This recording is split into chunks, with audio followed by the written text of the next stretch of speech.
everyone. Just a minute. Go. Hello, everyone. Welcome to Livermore Indivisible's Extended Alameda County District Attorney Candidates Forum.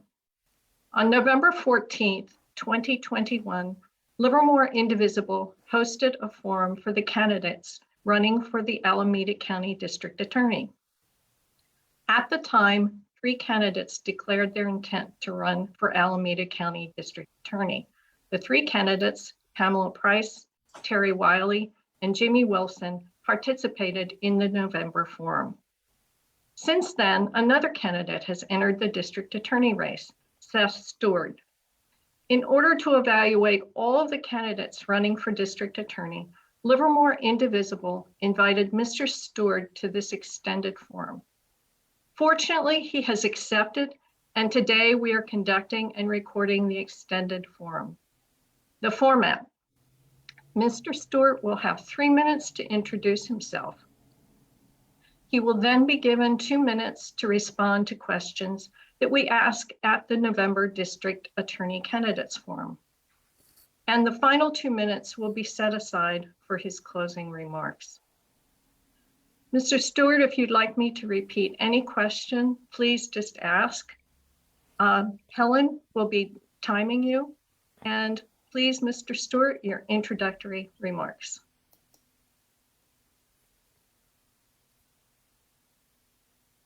Well, thank you. Can you everybody hear me okay? I'm getting a little bit of feedback. You're good. Okay. You're fine. Okay. Thank you so much, Livermore Indivisible, for giving me the opportunity to have this conversation today. I really do appreciate it. And I'll start out by saying we need to be smarter on crime. And the system is broken, and the DA's office is a part of that system.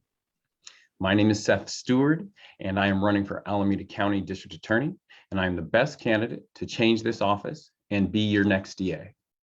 As a proven prosecutor, decorated veteran, public school teacher, and policy leader, my lived experiences give me a distinct viewpoint and understanding of not only the DA's office, but the criminal justice system.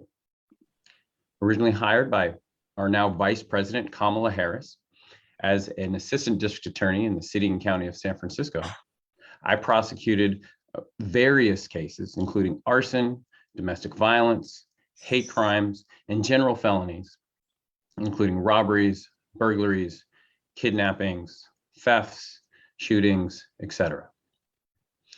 While working as a prosecutor, I earned a degree at the Harvard Kennedy School of Government, and I started working, and I joined the Air Force part-time as a flight engineer on a combat search and rescue helicopter. I was deployed to both Iraq and then later to Kenya. Also during that time, I taught criminal law at City College of San Francisco and Oakland Technical High School. The motto of Air Force Rescue is "These things we do that others may live." And I bring that same commitment to being a veteran, to being a prosecutor, to being a policy leader, and being a public school teacher. And I bring that same commitment, and I will bring that same commitment to the Alameda County District Attorney's Office. In my current role as Chief of Staff for Oakland City Council member Dan Call, I've effected change in complex, difficult systems, engaged stakeholders, and built coalitions. As District Attorney, I will make sure that our resources are focused on violent crime. I'll make sure that we expand alternative courts, and I will lead outside of the courtroom to make sure to bring innovative solutions to address the roots of crime. Thank you for your time. Thank you for listening. My name is Seth Steward, and I look forward to the opportunity to earn your vote. Thank you very much. Now we'll start our questions. The first question is, the Alameda County DA's office has approximately 150 attorneys, 60 police officers, and 9 offices, and represents more than 1.5 million residents. What applicable experience do you have running a department this size? And how would you ensure a smooth transition and continuing effective operation in the DA's office? So as Chief of Staff for Oakland City Council Member Dan Kolb, and as Director of the Small Business Commission for the City and County of San Francisco, I've managed both people and budgets. That said, experience for running a large organization is really a question about leadership. It's a question about values. It's a question about character. My values, my central values, the ones I live my life by, are service, excellence, and fairness. And I will bring these things to the Alameda County DA's office. I've shown time again through my experience as a veteran, as a teacher, as a prosecutor, and as a policy leader that I fight for service. I make sure that I provide excellent service. All quality is a standard, and that we make sure that everything is fair. There are great people in the DA's office, and they need someone who's ready to be able to execute their vision and manage the office, and I'm ready to do those things. Our next question is, what specific challenges does the DA face in Alameda County, and what changes would you make, if any? My whole platform is about change. It's 12 different points. We'll go through, I'm sure, some of them throughout this, but they include things like being smarter on crime and following the science, focusing on violent crime, and leading outside of the courtroom. Those are just three, but there's significantly more points. In terms of what's happening, the system is broken. The status quo is not working, and we need to be able to build trust. One of the ways that we can build trust is really fighting racism and bias in the system. We need to be able to expand victims' rights, and we need to protect the rights of immigrants. All of these things help build trust. The other thing I will make sure that I add in this particular thing is we need to be able to prosecute officers who abuse their authority. So we need to make sure that nobody is above the law. And I'm sorry about the barking in the back. There's some folks walking their dogs, so that's what's happening. That's me.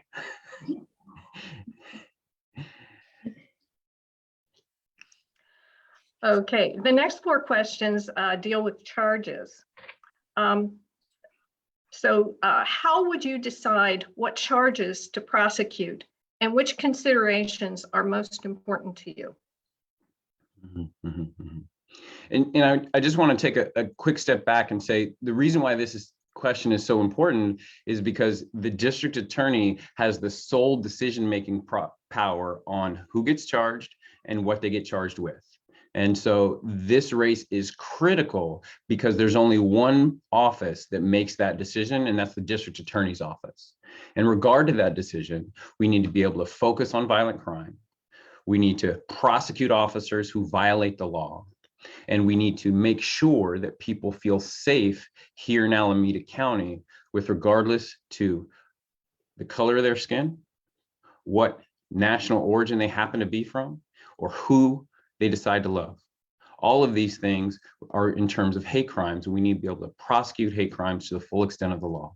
Everybody needs to be able to feel safe. Thank you. Will you prosecute for property crimes seeking a prison sentence, especially if the accused has multiple related offenses? As examples, car break-ins and catalytic converter thefts. If not, why not? So, property crime is a ridiculously important thing, and that needs to be taken seriously. For example, I talked with some people who live and work in Oakland's Chinatown, and people are very scared to be able to go and participate in the economy, whether it's going to their local shop, whether it's going to their park and taking their kids to the park. They're worried their car is going to get broken into. And I think that there is a distinction between different types of property crimes that we have to be able to make. If, for example, we have a mother who runs into Walgreens and grabs some diapers and runs out. So that's a theft, it's a property crime. And that type of person, I think that we can expand alternative courts and diversion programs and be able to figure out exactly what's at the heart of that issue. And I don't think that person needs to go to prison at all.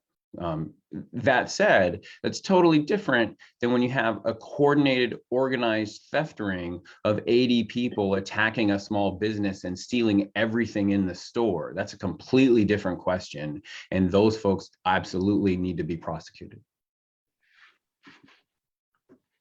Thank you. What are your thoughts on the death penalty and life without parole?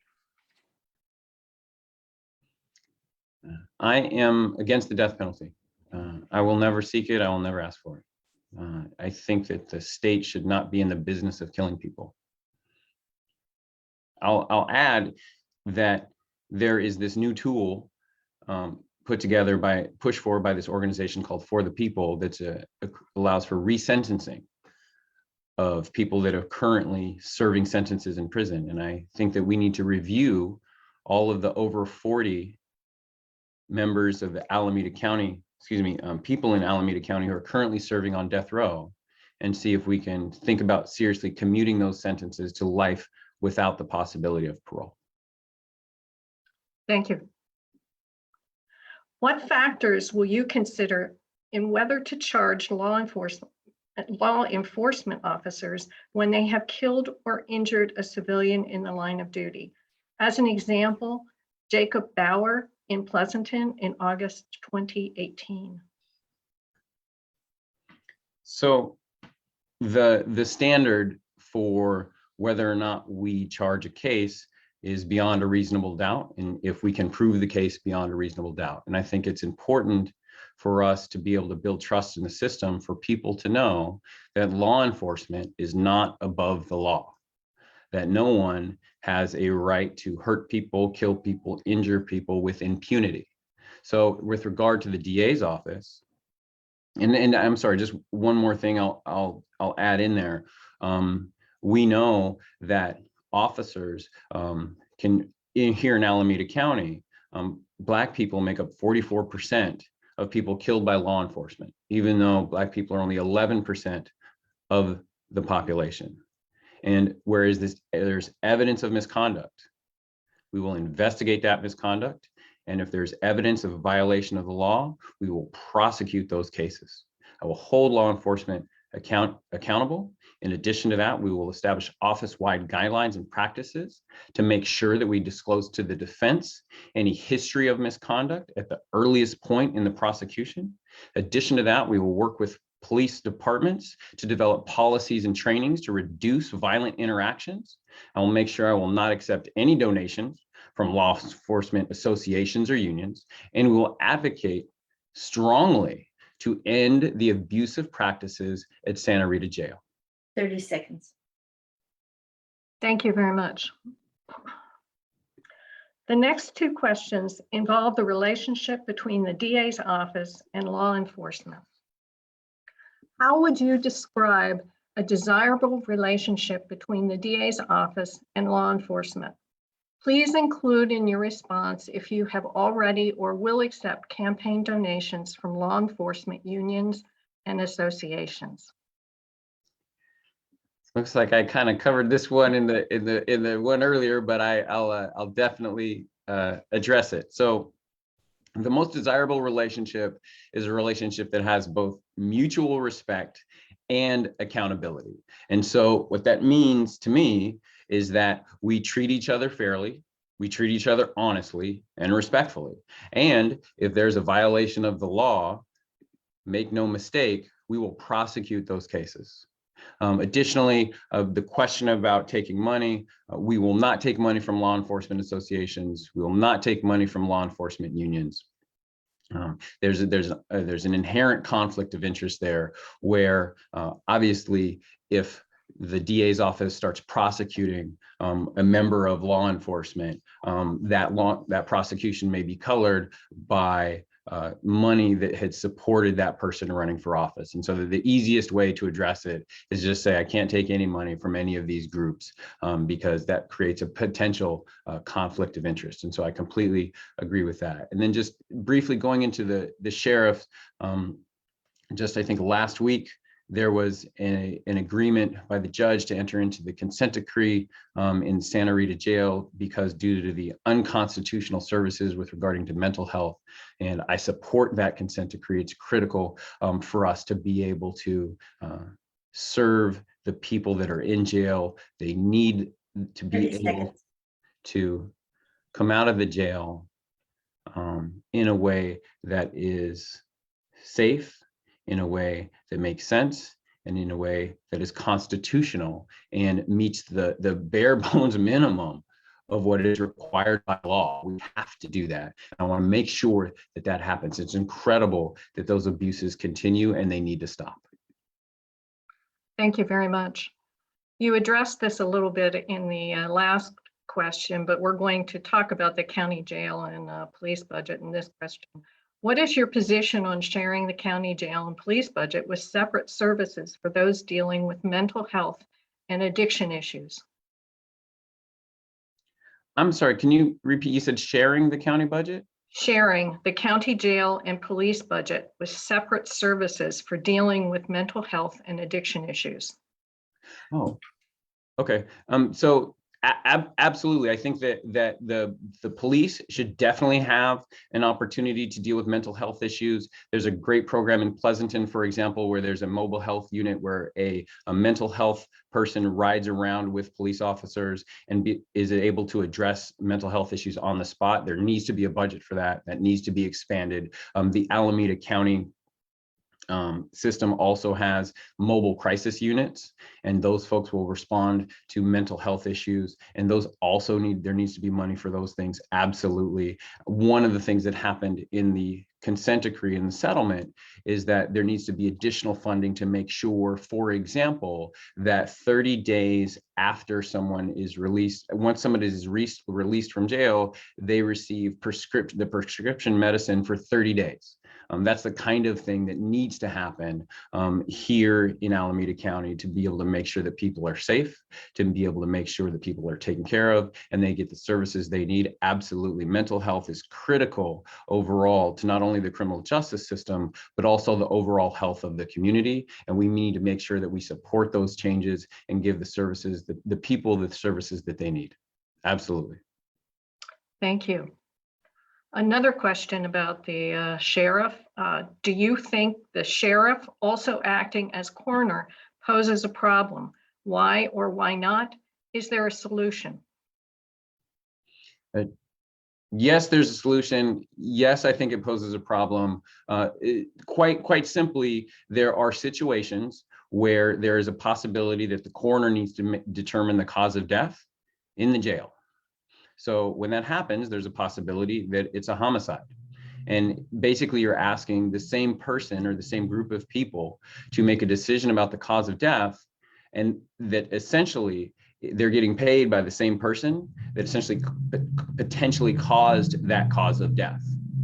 And the simple solution to that is separated. Most counties, a lot of counties have a medical examiner that's separate and apart, standalone division from the sheriff, from the DA, from the public defender. That should be a separate unit that has its separate budget, has its separate staff, everything totally separate from the sheriff's office. So there's no even inherent or suggested conflict of interest, which you have here in this case, when the sheriff is over both the coroner and potentially the people that are causing the death that the coroner is then investigating. Thank you very much. What outreach activities and plans do you have to mitigate racial or gender motivated attacks on individuals? As an example, LGBTQ+, and more recently, those of Asian descent.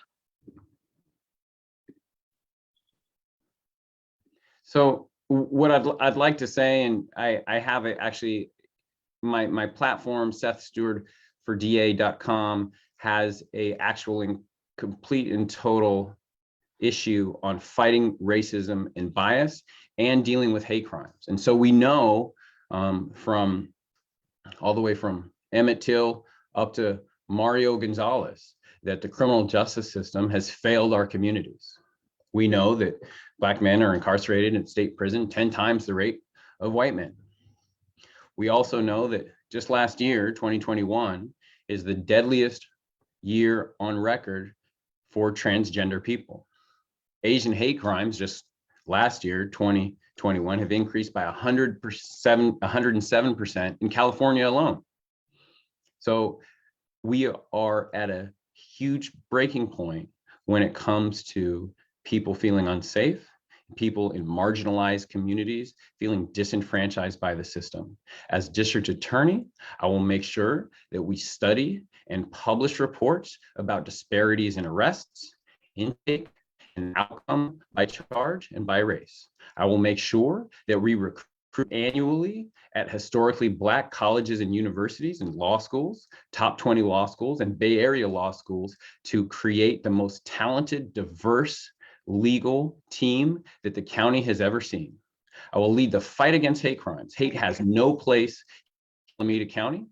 I will seek felonies in hate-motivated crime. We will end Asian hate, and we will protect the LGBTQ community. We will make sure that people feel safe, and it doesn't matter who they are, what gender they are, who they love, what's the color of their skin, or where they are from. Thank you. We have some highly dynamic California DAs now who are making significant changes. How will your policies compare or contrast with those of George Gascon of LA County and Chesa Boudin of San Francisco, for example? Would the possibility of a recall influence your policies? I want to take a little bit wider step in terms of it's also happening outside of the state of California. There is this wave of district attorneys that are changing the criminal justice system, whether it's Larry Krasner in Philadelphia or Kim Fox in Chicago or in St. Louis or Manhattan or Portland, Oregon, and then also Los Angeles and San Francisco. All of these places have said, hey, we're going to change the way we do things. And I actually think it's interesting because I think Alameda County is behind in this respect. We argue that we are a very progressive county, and yet currently we think that the death penalty is okay. I am against the death penalty, and that's obviously one of the things that I would no longer seek while district attorney. I'd also say that some of those policies make complete sense. For example, when we discussed the death penalty earlier, we need to make sure that we reconsider resentencing from death to life without the possibility of parole.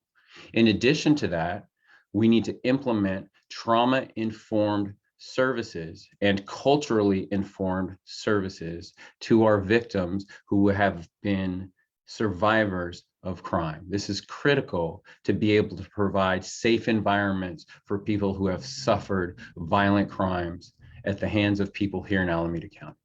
And so with regard to those things, I completely agree with George Gascon. I think he mentioned a couple of those things. I'm in complete agreement with trauma-informed services, with ending the death penalty, absolutely. And I think that as a progressive DA, those are the things that are consistent with my platform, the 12 points that I put together in terms of protecting the rights of immigrants, expanding victim rights, expanding access to alternative courts, and again, eliminating cash bail and focusing pretrial detention efforts on persons who are causing damage or harm to the community. Thank you.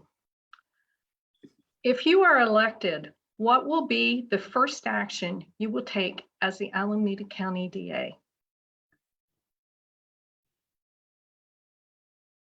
As district attorney, the first thing I will do is to listen to the community, listen to the staff, listen to victims of crime, listen to community-based partners, and have deep conversations about where they think the system is broken.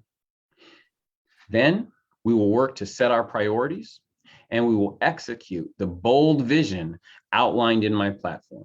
We will follow the science. We will make sure that we are smarter on crime.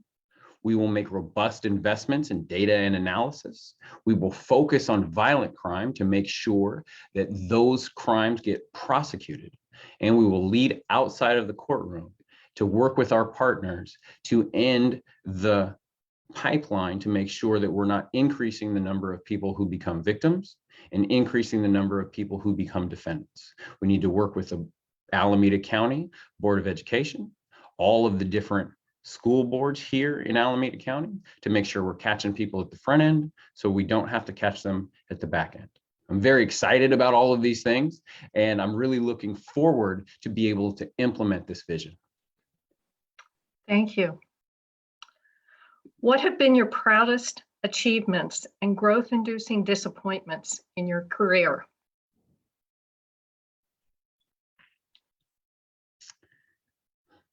The motto for Air Force Rescue is these things we do that others may live. And I was a member of Air Force Rescue for 8 years, and I'm proud of that service. I just finished literally last month in January. And when you do serve in rescue, sometimes the people that you try to serve are, you're able to make a rescue, and somebody lives because of the work that you did. And I think that is critical because it's such an important part of Air Force Rescue to be actually to get a save. And I think that translates directly into being a prosecutor, to be able to make sure that we increase public safety, that we reduce the number of murders that happen here in Alameda County, and to reduce the number of violent crimes. That's critical. Similarly, with regard to greatest disappointments, also in Air Force Rescue, not everybody that you save lives. And I've been in situations where we thought we saved somebody, and 30 seconds. And we didn't. And that hurts.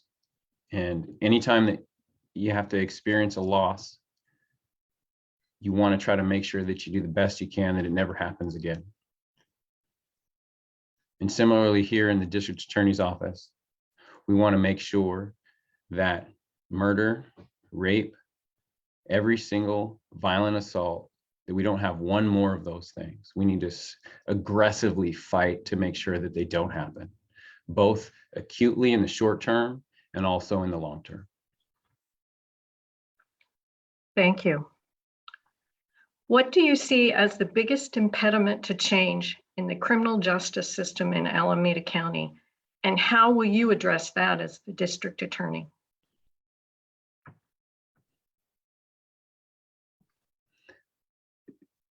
To me, the biggest impediment is lack of trust in the system itself.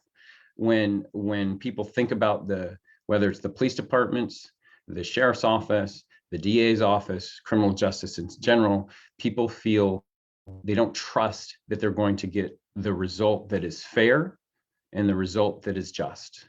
And it's my job as as district attorney here in Alameda County to make that happen. And I think that the policies that I'm presenting in my platform will build trust here in Alameda County, specifically fighting racism and fighting bias. We build trust by doing those things. By making sure we prosecute officers that violate the law, we build trust by doing those things. By making sure we reform youth justice, by making sure that we expand victims' rights and we protect the rights of immigrants, we build trust by doing those things. And so as district attorney here in Alameda County, it's essential that we build trust in the community, so we make sure that we can address and effectively change what happens here in Alameda County. Thank you. Speaking of trust, our next question is about transparency. which is key, perhaps, to trust. The majority of community members do not know what goes on within the DA's office, charging, case disposition, etc. For example, the DA's office dismisses a large number of simple drug, theft, and other minor crime cases, while a law-abiding person is charged $400 for rolling a stop sign. What would you do to bring more transparency into the office and actively release statistical information to the public? So this point is the very first bullet in my platform. It's be smarter on crime and follow the science. And what we need to do is make robust investments in data and analysis. We need to be able to determine what our policies are doing, how they are driving prosecution and sentencing. And so we need to develop data and research. One of the organizations that have done an incredible job of doing this is the Multnomah County District Attorney's Office. They have a dashboard set up where you can go to their website and you can see what types of cases they are charging, what happened with those cases in terms of how they were adjudicated, and where those cases occurred in Multnomah County. I think it's an incredible dashboard. I will definitely follow that model in terms of publishing our outcomes to the people of Alameda County so everybody knows the decisions that the DA's office is making and what are the basis for those decisions and how those decisions affect the lives of the people that live here. I would also make sure that I have been endorsed by Mike Schmidt, who is the Multnomah County District Attorney. And so I'm proud to be able to follow that model and be able to publish to the people exactly the type of decisions that we make, why we make them, and how we make them. Thank you. This will be your final question. Many people in Alameda County view that gun violence is a top problem. Yet the Alameda County DA's office is not joining other DAs across California to sue ghost gun manufacturers. How will you, as the Alameda County DA, address ghost guns?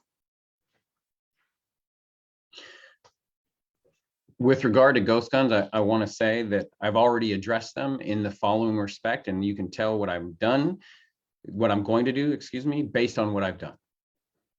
So I currently serve as Chief of Staff for Oakland City Council Member Dan Kolb. The City of Oakland just recently, in the past 3 weeks, I think maybe 4 weeks, just passed a ban on ghost guns and ghost gun kits. And so they are no longer something that you can buy, sell, or possess, either a kit or a ghost gun in the City of Oakland. We need to expand those laws to the entire county. We want to make sure that ghost guns have no place in Alameda County. They're not going to be sent here from Nevada, from Los Angeles, from any website.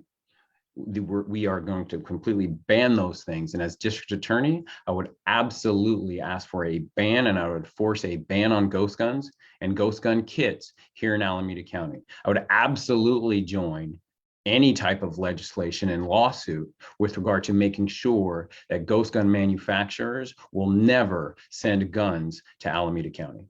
Absolutely, unequivocally, we cannot have these guns in our streets. We cannot have these guns hurting our citizens, our sons, our daughters, our mothers, our fathers. This has to stop now. Thank you very much. This concludes our questions that we have from Mr. Steward. Would you, now we would like to have 2 minutes for your closing statement. Well, thank you so much for this opportunity to have a conversation. I appreciate your time. I appreciate you inviting me into your home to have this conversation. I know that you've had an opportunity to hear from the other candidates previously, and so I thank you for this opportunity to be able to share my ideas and what I think should happen here in Alameda County with regard to the criminal justice system and the district attorney's office.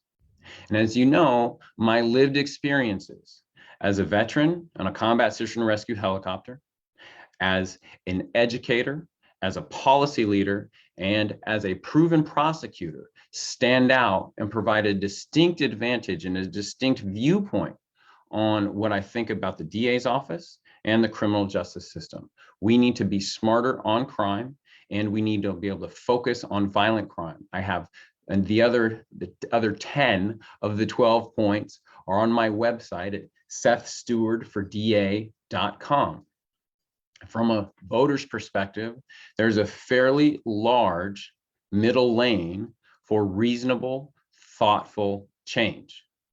And make no mistake, change is necessary.